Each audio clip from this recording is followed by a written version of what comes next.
আমরা পরের প্রশ্নে যাব, তবে তার আগে একটি ভিডিও দেখব, এরপর আমি আপনাকে প্রশ্নটি করব ইনশাআল্লাহ। দূর হবে। আপনি যত সৎ ও সত্য হবেন, আপনাকে খারাপ চোখে দেখার মানুষের সংখ্যা ততই বাড়বে। তার জন্য এবারের প্রশ্ন,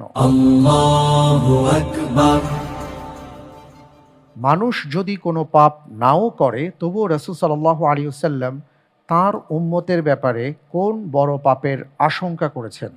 এ আত্ম অহমিকা, বি গোপন শিরক, সি গীবত, ডি উপরের সবগুলো। আলহামদুলিল্লাহ, আমি উত্তর হিসেবে বেছে নিচ্ছি বি, গোপন শিরক। করা হোক অপশন বি, গোপন শিরক। আপনার উত্তরটি সঠিক হয় না।